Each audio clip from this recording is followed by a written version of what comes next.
Hello बच्चों, आज मैं आप लोगों को क्लास 10th का हिस्ट्री का फर्स्ट लेसन का जो है ऑब्जेक्टिव कराने जा रहा हूँ।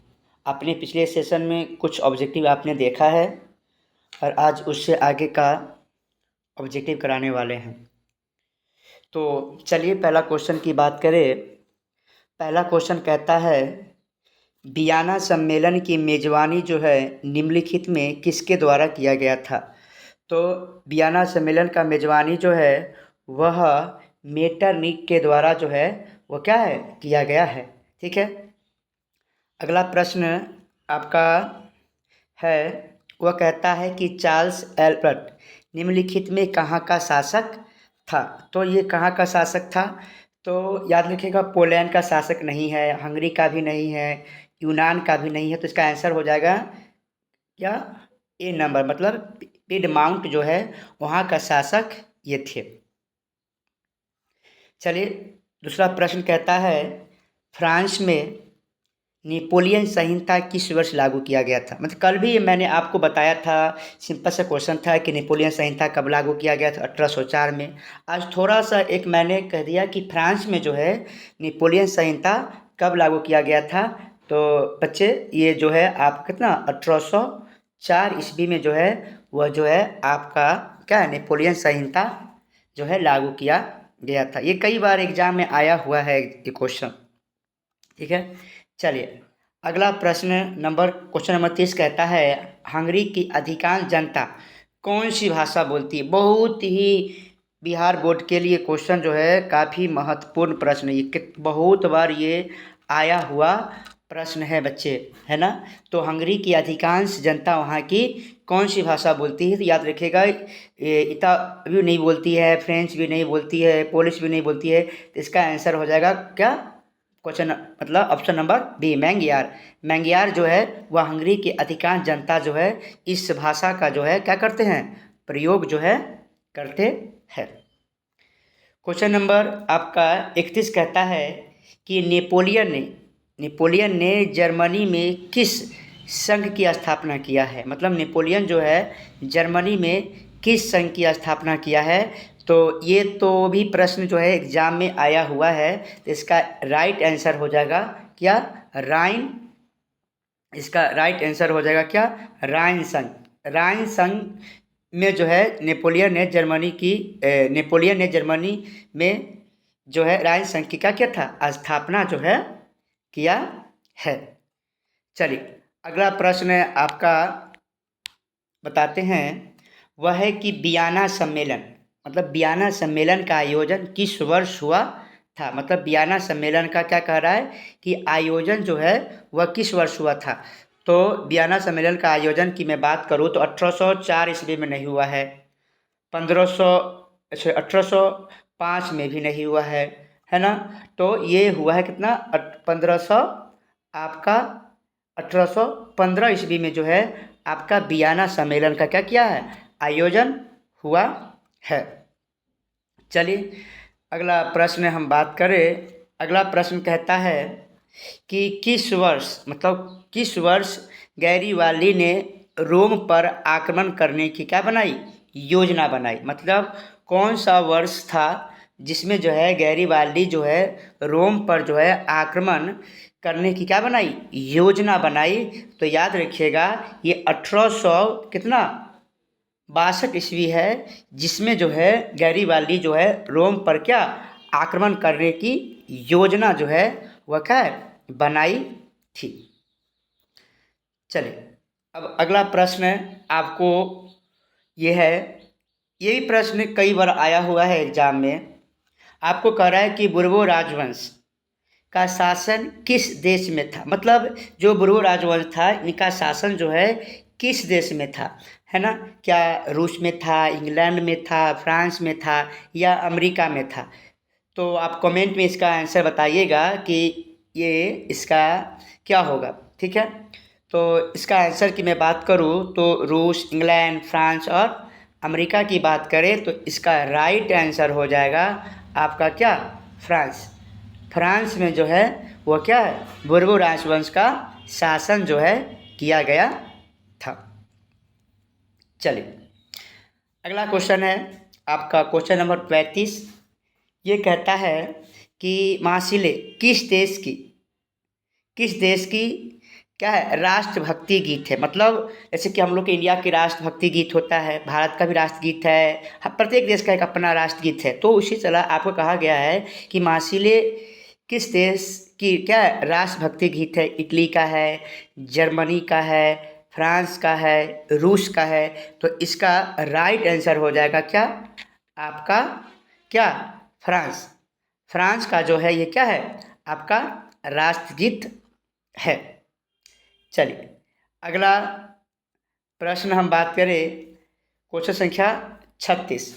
ये कहता है सन 1870 ईस्वी में फ्रांस और वर्षा के बीच कौन सा युद्ध सॉरी सन 1870 ईस्वी में फ्रांस और पर्सा के बीच युद्ध कहाँ हुआ था। ये पूछ रहा है कि जो फ्रांस है और पर्सा था उन दोनों के बीच जो है 1870 ईस्वी में जो है युद्ध कहाँ हुआ था। सिडॉन में है, सेडाओ है या फ्रैंकफर्ट है, मतलब कहाँ पर जो इसका किया गया है। इसका आंसर हो जाएगा क्या आपका क्या सीडान में जो है इसका क्या किया था, मतलब फ्रांस और पर्सा के बीच जो है युद्ध हुआ था।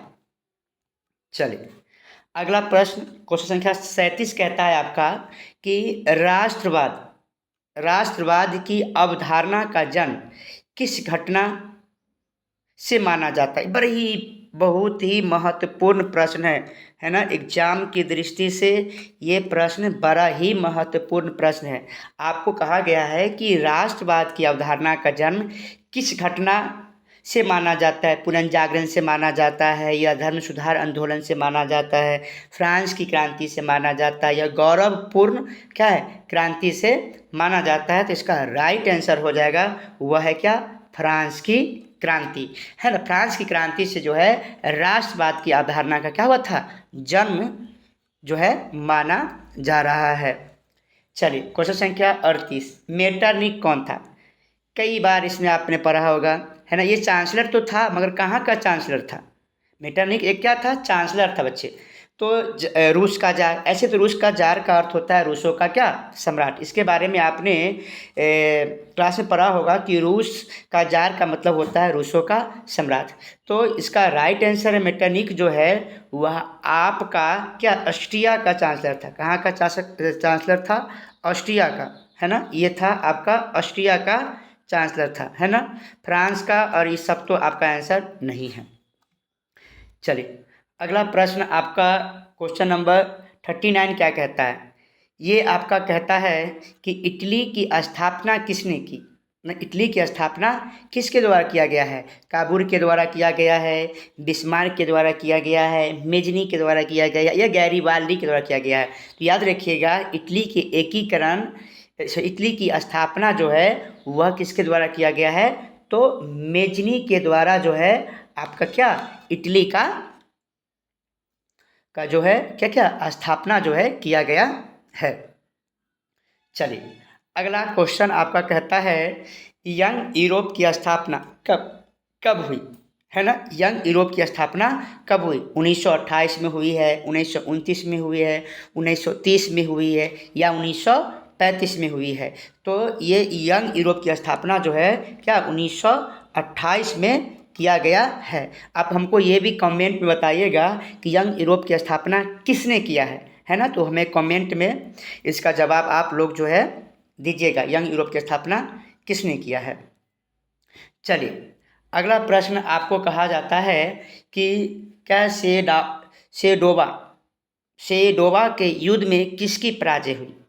तो सेडोवा के युद्ध में किसकी पराजय हुई। ऑस्ट्रिया की हुई, पर्सा की हुई, नेपल्स की हुई है ना। तो इसका किसका जो है उसका पराजय हुई। तो इसका राइट आंसर हो जाएगा किसकी हुआ ऑस्ट्रिया का। ऑस्ट्रिया का जो है वह सेडोवा के युद्ध में इसकी क्या हो गई पराजय हुई थी। चलिए क्वेश्चन संख्या 42 की बात करें लाल कुर्ती का गठन किसने किया था। बड़ा ही महत्वपूर्ण प्रश्न है ये प्रश्न भी काफ़ी महत्वपूर्ण है बच्चा है ना। कि लाल कुर्ती का गठन किसने किया था। बिस्मार्क है, गैरीबाल्दी है, मेजनी है, काबूल है ना। कौन किया था तो ये जो है आपका लाल कुर्ती का गठन किसके द्वारा किया गया था? गैरीबाल्डी के द्वारा जो है लाल कुर्ती का क्या किया गया था? गठन जो है किया गया है। चलिए अगला प्रश्न कहता है यूरोपीय सभ्यता का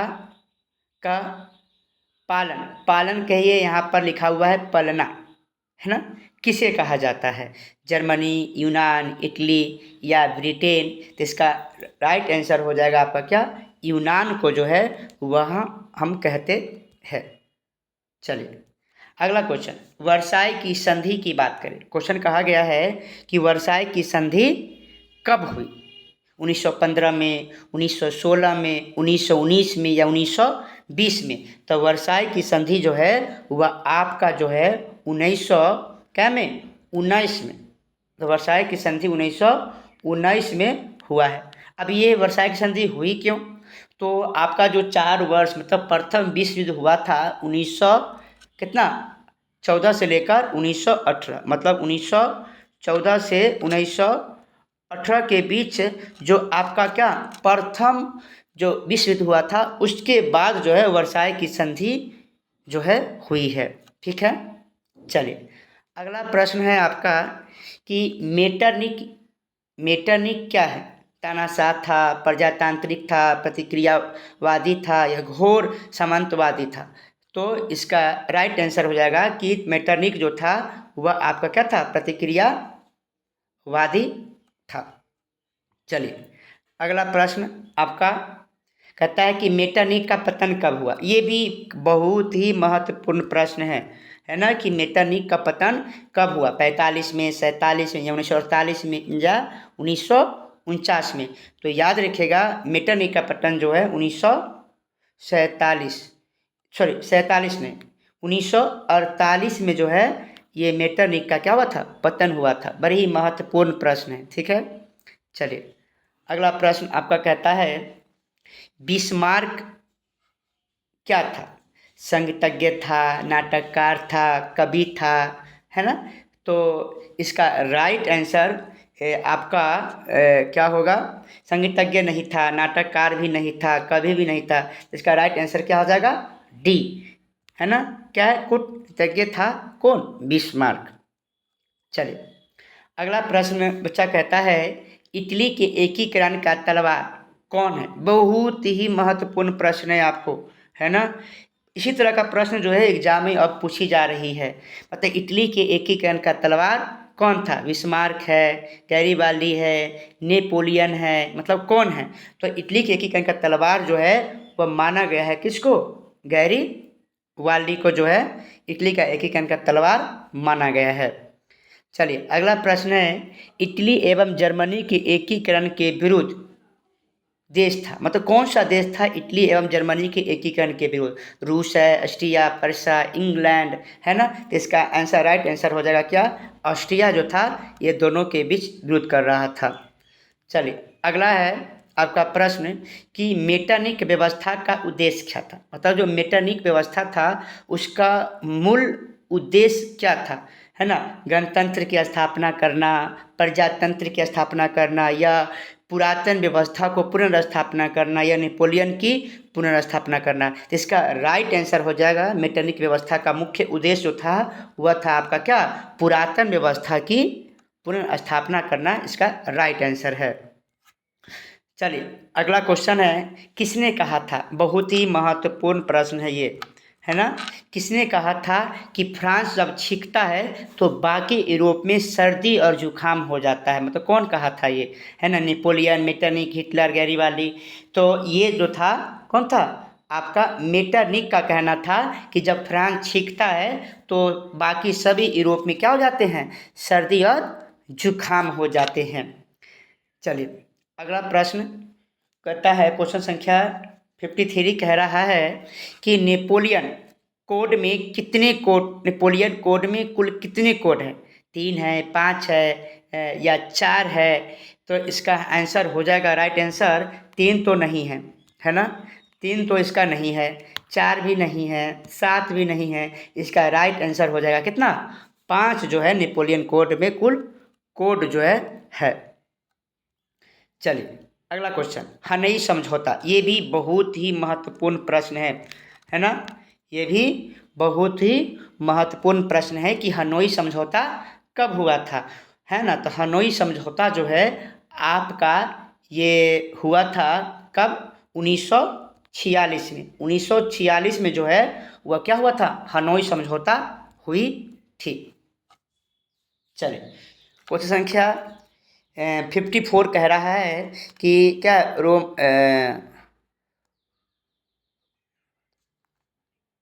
है ना, रोमानीवाद क्या था। एक राजनीतिज्ञ आंदोलन था, एक संघतज्ञ आंदोलन था, या एक आर्थिक क्रांति था, या एक धार्मिक क्रांति था, है ना। तो इसका राइट आंसर हो जाएगा कि यह एक सांस्कृतिक क्या था, यह एक क्या था, सांस्कृतिक आंदोलन जो है था। चलिए, अगला क्वेश्चन आपका कहता है कि मारियान किस देश के राष्ट्रवाद का प्रतीक था। मारियान किस देश का राष्ट्रवाद का प्रतीक था।